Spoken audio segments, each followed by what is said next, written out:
जय हिंद जय भारत। आप देख रहे हैं अजय भारत मीडिया, जहां हम बनते हैं जनता की आवाज। अपने दर्शकों के लिए हम समय समय पर गुरुग्राम से संबंधित ऐसे लोगों को मिलाते हैं जिन्होंने गुरुग्राम को काफी करीब से देखा है और आज से नहीं, पिछले 30 से 40 वर्षों के बीच का समय भी उन्होंने देखा है।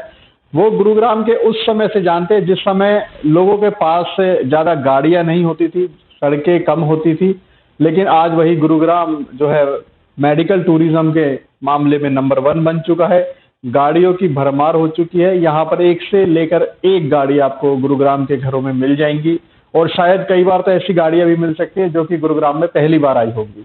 हमारे साथ मौजूद है पूर्वांचल जन कल्याण संघ के प्रवक्ता दीपक सैनी जी। डॉक्टर दीपक सैनी ने गुरुग्राम को काफी नजदीकी से देखा। पिछले 30 साल से भी अधिक का समय वो गुरुग्राम में बिता चुके हैं। हम उनसे जानना चाहेंगे कि क्या चीजें हैं गुरुग्राम के अंदर जिन्हें वो उस समय देखते थे और आज भी देखते हैं, लेकिन कुछ चीजें जो उस समय थी आज नहीं है और जो उस समय नहीं थी वो आज है, लेकिन उसके बावजूद भी कुछ चीजों को मिस करते होंगे। आपका स्वागत है हमारे चैनल में डॉक्टर साहब। सबसे पहले हम आपसे जानना चाहेंगे, गुरुग्राम 30 वर्ष पहले अगर जाएं, क्या हुआ करता था उन दिनों में? क्या क्या चीजें, लोगों के पास क्या साधन होते थे, कैसी सड़कें थी, क्या था यहाँ पर, चिकित्सा सुविधाएं कैसी हुआ करती थी, क्या कहेंगे आप? और अगर नेताओं की बात करें तो नेता कैसे होते थे? ये देखिए, 30 साल पहले गुरुग्राम की जो स्थिति थी वो मिलेनियम सिटी की तरफ बढ़ने का पहला पायदान पे कदम रख चुका था। 30 साल पहले ऑटोमोबाइल हब बनने की शुरुआत हो चुकी थी। मारुति ने अपना प्लांट डेवलप कर लिया था 30 साल पहले। इसके बाद उनसे उनकी जॉइंट वेंचर कंपनीज आई, साथ में एक्सपोर्ट हाउसेस, कपड़ों के कारखाने बहुत ज़्यादा आने शुरू हुए थे। हाँ, 30 साल से पहले ये बात जरूर करूँगा, इतनी जनसंख्या, इतनी आबादी गुरुग्राम शहर में नहीं थी और आप कहीं भी गुरुग्राम में एक कोने से दूसरे कोने में मात्र आधे घंटे के भीतर आप पहुंच सकते थे। इतनी ट्रैफिक नहीं हुआ करते थे, लोगों के पास अपने साधन इतने नहीं थे। अगर कुछ साधन थे तो वो साइकिल, और बहुत अच्छा कोई उस वक्त अगर मैनेजर पद पे कार्यरत था तो उनके पास स्कूटर, टू व्हीलर हुआ करता था जी। और देखिए, अगर बात करूँ 30 साल पहले और आज में हमने क्या मिस किया है और क्या मिस कर रहे हैं, तो मैं बताऊं सबसे ज़्यादा हम एनवायरनमेंट को मिस कर रहे हैं। जो 30 साल पहले यहाँ का एनवायरनमेंट था गुड़गांव का, बहुत ही अच्छा था। हरियाली अच्छी थी, सड़कें कम थी, अच्छी थी, लोग कम थे, अच्छा चलते थे। और मिलेनियम सिटी की तरफ क्योंकि बढ़ना था तो लोगों का आना भी शुरू हुआ और कहीं ना कहीं देखिए पेड़ पौधे काट करके या कह के आज कंक्रीट का जंगल तैयार हुआ है। तो कहीं ना कहीं उस चीज़ को सबसे ज़्यादा मिस किया जाता है। देखिए, यहाँ बरसात भी अच्छी होती थी, धूप भी अच्छी होती थी और सर्दी भी अच्छी होती थी। तीनों मौसम का यहाँ मज़ा लिया जाता था। लेकिन आज की डेट में आप देखें, क्योंकि बिल्डिंग्स इतनी हो गई जिसकी वजह से कहीं बारिश का भी अभाव है, कम होती है बारिश। शहर का ड्रेनेज सिस्टम थोड़ा चरमराया हुआ है, उसके पीछे कुछ काम करने की ज़रूरत है अधिकारियों को। तो ये सब चीज़ें कहीं ना कहीं लगता है कि आज से 30 साल पहले कुछ बेहतर स्थिति थी।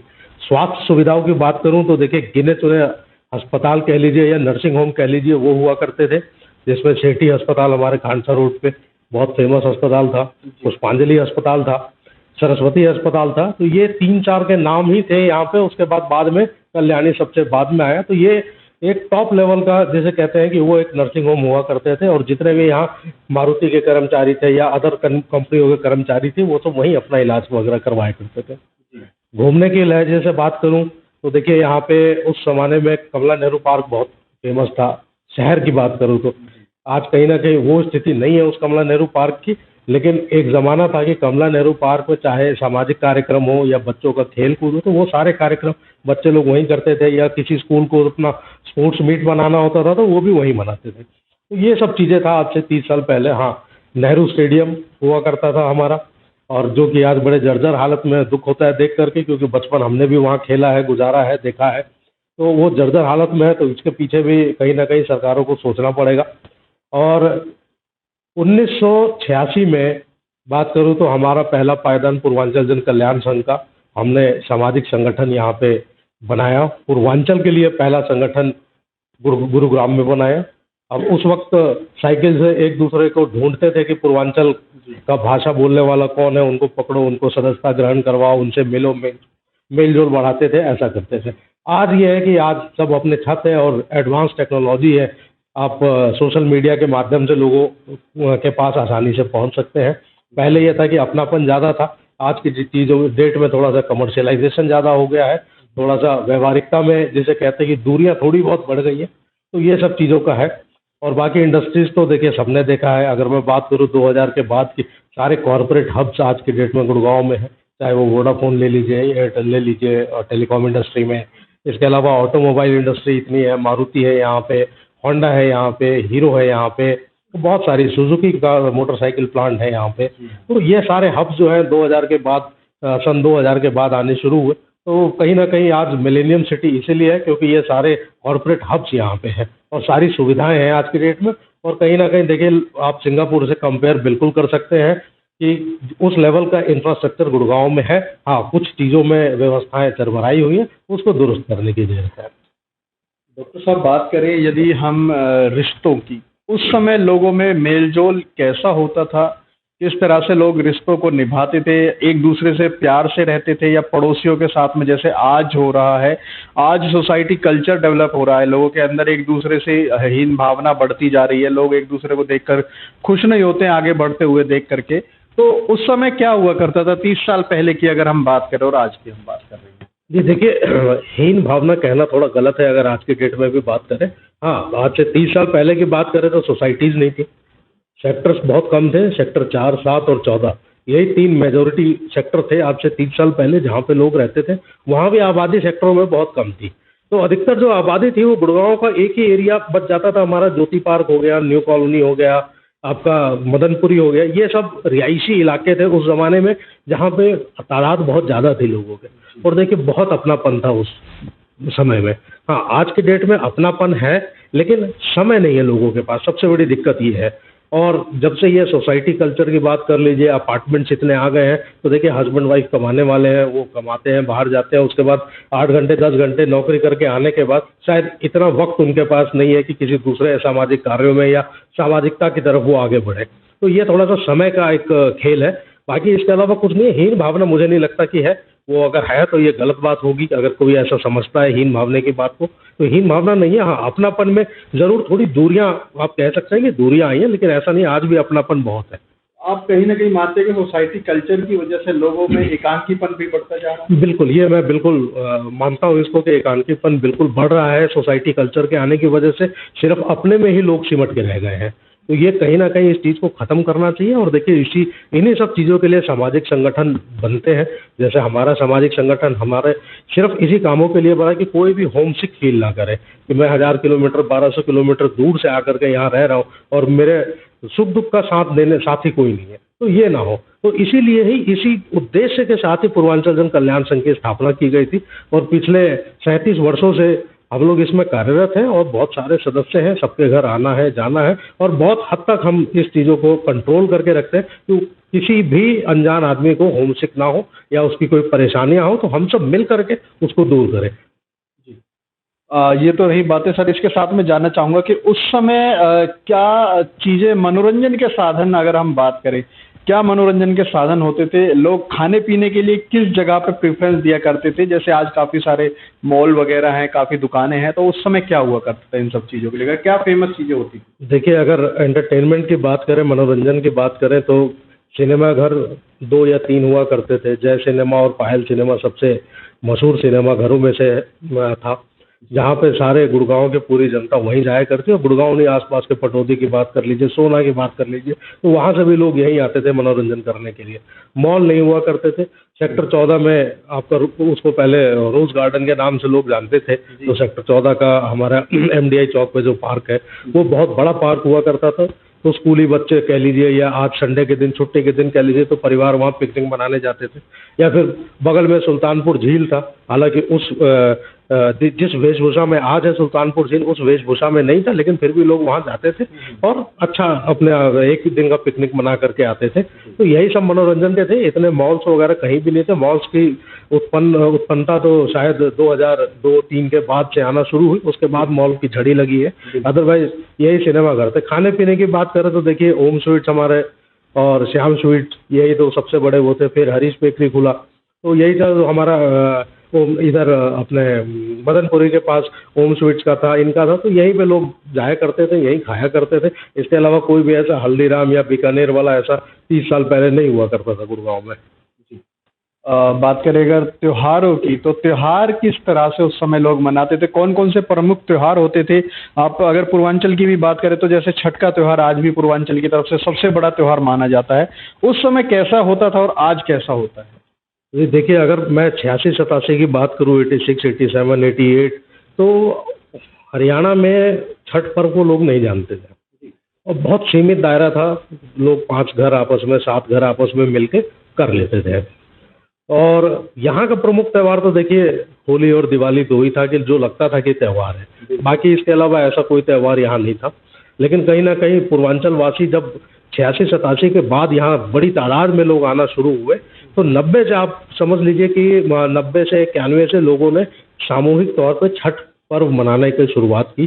कॉलोनियों में कुछ सोसाइटीज़ उस वक़्त 90-91 में बनी थी, वहाँ पे। तो जब से ये प्रचलित हुआ, और मैं बड़े गर्व के साथ कहना चाहूँगा, पूर्वांचल जन कल्याण संघ ने ही सामूहिक छठ पर्व की शुरुआत की। 2006 में पहली बार हमने ज्योति पार्क में किया था। उसके बाद 2016 तक हमने शीतला माता मंदिर पे किया। हालांकि शीतला माता मंदिर में आज भी होता है, वहाँ किया। उसके बाद तमाम जगहों पे किया। गढ़ी हरसरू में अब शुरू हुआ, वहाँ भी हमारी संस्था के सदस्य हैं। भोंसी मारुति कुंज में हमारी शाखा है, वहाँ भी शुरू हुआ, हमारे ही सदस्य हैं वहाँ भी। और तमाम छठ पूजा की समितियाँ बनी हैं, तो वो सब भी कहीं ना कहीं पूर्वांचल से सारे ताल्लुक रखते थे और उन्होंने मनाना शुरू किया। तो आज छठ पर्व इतना हम लोगों ने इस तरह मनाया कि आज पूरे देश में छठ पूजा और पूरे विदेश में भी छठ पूजा की धूम रहती है। और पूरे बहुत गर्व के साथ कहूँगा कि स्थानीय निवासी बहुत बढ़ चढ़कर इस पर्व में हिस्सा लेते हैं और सारे स्थानीय निवासी जो है वो हर तरीके से हर संभव मदद पूर्वांचल वासियों को करते हैं इस पर्व को मनाने के लिए। तो ये हमारे लिए बड़ी गर्व की बात है। और डॉक्टर दीपक सैनी जी, अपने जीवन का कोई ऐसा संस्मरण हमारे दर्शकों को सुनाइए जो उस समय हुआ था, 30 साल पहले की कोई ऐसी घटना आपके साथ में जिसे आज भी आप मतलब याद करके खुश होते हैं और मिस करते होंगे कि यार आज वो चीज़ें वापस नहीं हो सकती। ऐसा कुछ कोई संस्मरण आपके जीवन का रहा? देखिए, ऐसे तो तमाम संस्मरण है और व्याख्या करने लग जाए तो बहुत वो है, लेकिन मैं एक छोटी सी चीज़ आपके माध्यम से बताना चाहूँगा कि जो पूर्वांचल जन कल्याण संघ जब 1986 में बना था, तो उसके पीछे एक छोटा सा कारण था कि एक रिक्शा चालक था, बिहार से था, और उसका एक्सीडेंट होकर के उसकी मृत्यु हो गई थी मदनपुर इलाके में। और उसकी डेड बॉडी को घर भेजने वाला कोई नहीं था, ढूंढते रहे लोग, नहीं पता चला।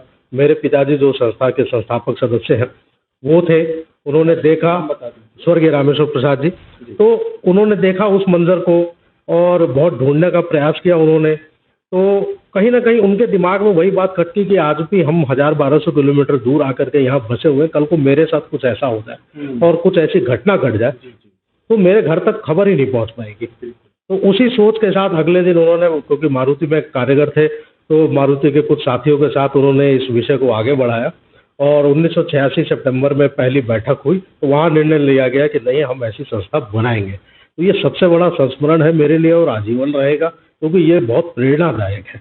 और ये सभी आपके माध्यम से मैं इसलिए बताऊं कि अधिक से अधिक लोग इस चीज़ को समझें कि वो क्या मंजर रहा होगा। लोग सोचें कि अगर ऐसी कोई घटना घट जाती है और किसी के परिवार को खबर आप नहीं पहुंचा सकते हैं, उससे बड़ा दर्द कोई नहीं हो पाएगा। तो उस दर्द को समझने की ज़रूरत है, जब ही आपसी मेलजोल और प्यार बढ़ेगा आपस में।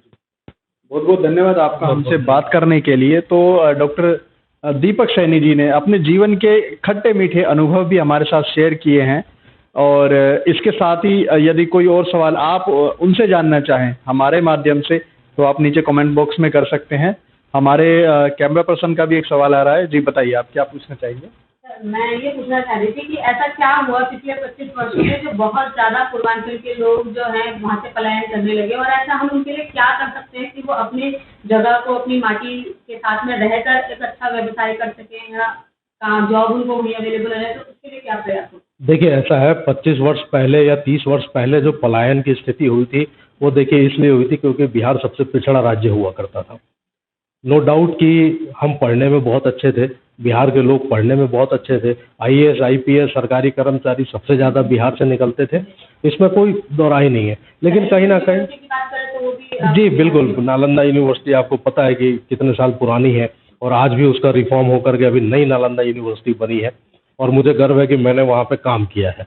और देखिए, कहीं ना कहीं पलायन के लिए अगर जिम्मेदारी की बात करें तो जिम्मेदारी तो सरकारों को ही लेनी पड़ेगी, कोई भी अगर अपने राज्य से बाहर जाकर के पलायन करता है तो। रही बात कि हमने यहाँ आकर के क्या किया, तो देखिए आज अगर ये मिलेनियम सिटी है तो कहीं ना कहीं बहुत बड़ा इसमें दायित्व जो है प्रवासी लोगों का है, और उसमें भी सबसे ज़्यादा पूर्वांचल के लोगों का है। उन्होंने जो मेहनत कर लोग यहाँ आए, जिन्होंने मेहनत की और इस शहर को मिलेनियम सिटी के पायदान तक पहुंचाया, तो इसमें बहुत बड़ा हाथ है। रही बात कि उनके लिए हमें क्या करना चाहिए, कैसे कि जैसा संस्था का निर्माण हमारी हुआ है, तो वो संस्था का निर्माण का उद्देश्य यही था कि वो अपने घर को कभी भूले नहीं या घर की याद में कभी अकेले ना बैठ पाए, इसीलिए इस संस्था का निर्माण हुआ था। तो ये बहुत बड़ी उपलब्धि हमारी रही कि उस चीज़ को हम पिछले 37 वर्षों से संजो के चल रहे हैं और लोगों को जोड़ने की कोशिश कर रहे हैं। तो ये कहीं ना कहीं आप, रही बात कि उनको वापस जाना चाहिए या वहाँ से नहीं निकले, तो देखिए मैं बताऊँ IAS IPS सबसे ज़्यादा बिहार ने दिए हैं, इसमें कोई शक नहीं है। अगर आज तक का आंकड़ा आप लें, बहुत अच्छे पदों पे लोग रहे हैं, लेकिन समस्या क्या है, जितने IAS और IPS बिहार के रहे हैं वो रिटायरमेंट के बाद ना कभी बिहार नहीं गए हैं। अगर वो रिटायरमेंट के बाद बिहार जाए, कुछ नीतियाँ वैसी लाएँ शिक्षा में, रोजगार में, इन चीज़ों में, तो शायद सरकार के साथ अगर वो हाथ मिला करके आगे बढ़ेंगे तो ये स्थिति को हम काबू कर सकते हैं कि लोगों का पलायन थोड़ा रुक सके और लोग अपने ही राज्य में रोजगार की व्यवस्था वहाँ उनको दे सकें। तो मैं अपील करूंगा कि ऐसे जितने भी रिटायर्ड लोग हैं कुछ ना कुछ इस बारे में वो सोचें और एक बार जरूर बिहार सरकार से या किसी भी सरकार से, किसी भी स्टेट की सरकार बात करके कुछ ना कुछ ऐसी पॉलिसीज के बारे में डिस्कशन जरूर करें। अगर आप बिहार की सरकार की पॉलिसीज की बात करें तो आज देश में मोदी सरकार है और मोदी सरकार सभी सरकारों को अपने साथ लेकर के, जो राज्य की सरकार है उनको साथ लेकर के चल रही है। तो ऐसे में क्या लग रहा है कि आने वाले भविष्य में बिहार का जो है आप देख सकते हैं कि एक अच्छा वहाँ पे स्वरूप देखने को मिलेगा, इस तरह की चीज़ें जो आप सोच रहे हैं वो होंगी? देखिए बिहार में बहुत अच्छा होगा ये मैं कह सकता हूँ, लेकिन मोदी जी की वजह से होगा ये मैं नहीं कह सकता। मेरे कारण है इसके पीछे। देखिए विशेष राज्य का दर्जा अगर वो दे देते हैं तो जरूर कुछ ना कुछ हो जाता है। विशेष राज्य के दर्जा में बहुत सारी चीज़ें होती है कि जो इंडस्ट्री का सेटअप वहाँ पे होता है उनका कुछ टैक्स में रिलायबिलिटी मिलती है, फिर बहुत सारे सोशल कॉजेज पे पैसा मिल जाता है, तो ये सब चीज़ें वहाँ चाहिए। और बिहार में रोजगार नो डाउट बहुत कम है, बहुत कम है, और वहाँ कृषि प्रधान प्रदेश है। सिर्फ 80% जनता या 70% जनता जो है वो सिर्फ कृषि पे निर्भर है आज की तारीख में। तो कहीं ना कहीं पैसे का अभाव सरकारों के पास भी रहा है शुरू से लेकर के अब तक। तो अगर मोदी जी चाहते तो अगर विशेष राज्य का दर्जा वो दे देते तो राज्य की आज हालात सुधर जाते, राज्य की सीरत बदल जाती। तो वो कहीं उन्होंने नहीं किया, लेकिन हाँ प्रयासरत हैं लोग, आज की सरकारें भी प्रयासरत है, कुछ ना कुछ कर ही रहे हैं, कुछ ना कुछ कर रहे हैं। तो वो सोचने वाला है, आने वाला समय बताएगा कौन सी सरकार ने कितना अच्छा किया है। और देखिए कहीं ना कहीं नीतीश बाबू आज भले राजद के साथ गठबंधन में हो, लेकिन सबसे ज़्यादा सरकार उन्होंने NDA के साथ मिल करके चलाई है। तो अगर ऐसा कुछ होता तो आज बहुत हालात बदल चुके होते, लेकिन दुर्भाग्य रहा कि हम स्थिति जो है वो आज भी वहीं की वहीं है। कुछ काम उन्होंने किए हैं, नीतीश बाबू ने ठीक काम किए हैं, अच्छे काम किए हैं। सड़कों पे ध्यान नहीं था, सड़कें बनवाई उन्होंने, और कहीं लॉ एंड ऑर्डर को थोड़ा सा दुरुस्त करने की कोशिश की उन्होंने। तो ये सब चीज़ें कुछ की है, लेकिन रोजगार के लिए अभी भी उनका कदम जो है वो सही तरीके से दिख नहीं रहा है कि वो सही तरीके से उठ रहा है। ये कहीं ना कहीं एक दिक्कत है, चाहे वो NDA में थे जब, चाहे वो आज है जब। बहुत सही कहा आपने इस बारे में। साथ ही फिर से हम दोबारा से आते हैं गुरुग्राम की तरफ, यानी गुड़गांव से गुरुग्राम बन चुका है। और मेरा एक आखिरी सवाल आपसे यह है कि उस समय 30 साल पहले के नेता और आज 30 साल बाद के नेता, इनमें क्या फ़र्क आप देखते? बहुत फ़र्क है, ज़मीन आसमान का फ़र्क है। देखिए 30 साल पहले अगर बात करें तो धर्मवीर गाबा साहब सबसे लंबे समय तक गुड़गांव के विधायक रहे हैं, मंत्री रहे हैं, और एक उनके पास जाने का मतलब अपने परिवार में बैठने जैसा था। खासकर मैं अगर पूर्वांचल की बात करूं तो बहुत कुछ पूर्वांचल को उन्होंने दिया है और पूर्वांचल समाज को हमेशा साथ लेकर के आगे बढ़े। लेकिन उसके अलावा अन्य की बात करूं, उस वक्त 88 में शायद या 87 में सीताराम सिंगला जी विधायक हुआ करते थे। तो पहली टिप्पणी उनको हमने किसी 15 अगस्त के कार्यक्रम पर झंडारोहण के लिए बुलाया था, और उन्होंने आकर के टिप्पणी की कि बड़ा दुर्भाग्य है कि आप लोग अपना राज्य छोड़ करके यहाँ आए हैं। तो कहीं ना कहीं टीस हम लोगों को बहुत लगी थी उस समय। तो बहरहाल वो एक बात आई और गई वाली थी, वो हो गई। लेकिन उसके बाद से आज तक की बात करूं तो ऐसे नेता बहुत कम हुए जैसे धर्मवीर गाबा साहब थे। ये मेरा अपना व्यक्तिगत विचार है। और आज की बात करें, सीताराम सिंगला जी के पुत्र सुधीर सिंगला जी यहाँ से विधायक है। आज हम लोग कहीं भी, वो पहुँच से बहुत दूर है, वो पहुंच से बहुत दूर है। किसी काम के लिए उनको फ़ोन कर लीजिए, फ़ोन नहीं उठाएंगे। बहुत वैभव स्थिति रही है कि सभी नेता, मतलब हाँ, नेता और उस नेता में क्या फर्क हो गया है। और इसके अलावा जैसे इससे पहले हमारे विधायक हुए थे, सुखबीर कटारिया साहब हुए थे। सुखबीर कटारिया जी के साथ भी अच्छे संबंध रहे सबके। वो भी कहीं बुलावे पे पहुंच जाते थे, उनसे किसी काम के लिए सिफारिश की जाए तो वो काम भी बढ़ चढ़ करके करवा देते थे। पूर्वांचल वासियों का शोषण क्योंकि पूर्वांचल वासियों पे शुरू में बहुत हुआ था, उस चीज़ को रोकने में अगर सबसे ज़्यादा किसी ने साथ दिया था तो वो धर्मवीर गाबा साहब जी ने दिया था। और सुखबीर कटारिया जी भी बहुत हद तक हम लोगों के साथ रहते हैं, कहीं भी कोई दिक्कत हो फोन हो दिक्कत, तो वो सब चीज़ें वो करते हैं। तो ये मेरा अपने व्यक्तिगत एक्सपीरियंस है सभी के साथ, जो मैंने आप लोगों को बताया। और बाकी तो देखिए, लोगों की अपनी अपनी बात है कि वो किस पार्टी में विश्वास रखते हैं, तो उसी के हिसाब से बात करेंगे। ऐसा ये मेरे अपने व्यक्तिगत विचार है। बहुत बहुत धन्यवाद आपका हमसे बात करने के लिए। तो दोस्तों, अगली कड़ी में फिर से हम एक किसी मशहूर व्यक्ति या फिर ऐसे इंसान जिसे आप देखना चाहते हैं हमारे चैनल पे कि वो आए और गुड़गांव से लेके गुरुग्राम तक के सफ़र को बताएं, तो आप हमें कमेंट बॉक्स में लिख सकते हैं। देखते रहिए अजय भारत। जय हिंद, जय भारत।